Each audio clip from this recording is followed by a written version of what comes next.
Absolutely. All right, 25 minutes after the hour, an admitted al-Qaeda operative released from a U.S. prison for time served. I'm talking about Ali al-Marri. He was arrested as an enemy combatant while a student at the University of Illinois in the wake of the 9/11 attacks, but he didn't go to Gitmo. He went to a federal prison despite this warning from President George W. Bush. Al Saleh was training in poisons at an al-Qaeda camp in Afghanistan and had been sent to the United States before September the 11th to serve as a sleeper agent ready for follow-on attacks. KSM brought al Saleh to meet Osama bin Laden, where he pledged his loyalty to the al-Qaeda leader and offered himself up as a martyr. And that martyr is now safe at home in Qatar and could probably cut a good book deal now. Joining us right now is retired Army Lieutenant Colonel Alan West. He's also the CEO and president for the National Center for Policy Analysis and a former Florida congressman. Colonel, your reaction to his freedom?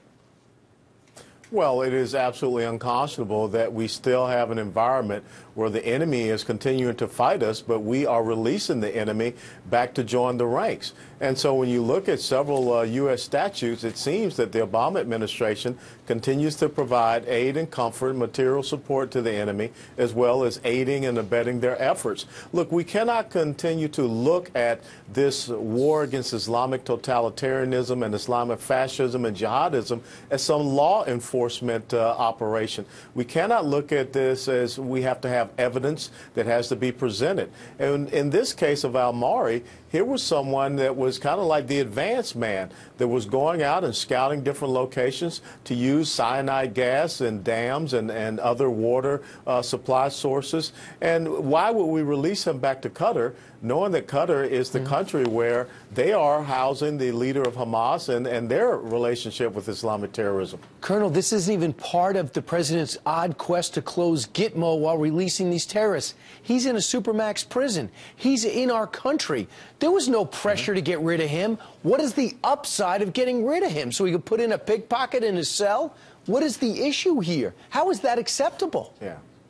Well, it's not acceptable, and once again, we have to ask, what is the deal that is being cut between the Obama administration and some of these other countries that are known sponsors of Islamic terrorism? You know, Qatar is the exact same country where we released the 5 senior members of the Taliban, who were supposed to be monitoring those 5 senior members of the Taliban.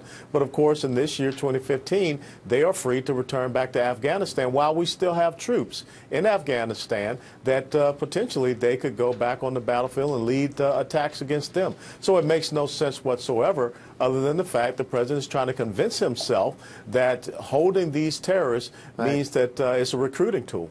Colonel, what do they have in common? The 5 that were released in Uruguay, the 5 that were released in Oman, the 5 that were released back to Afghanistan, those given back to to Qatar in the Bergdahl deal. What do they have in common? They are all free. They're going from life in prison and possible death to freedom. What have they done to earn their freedom?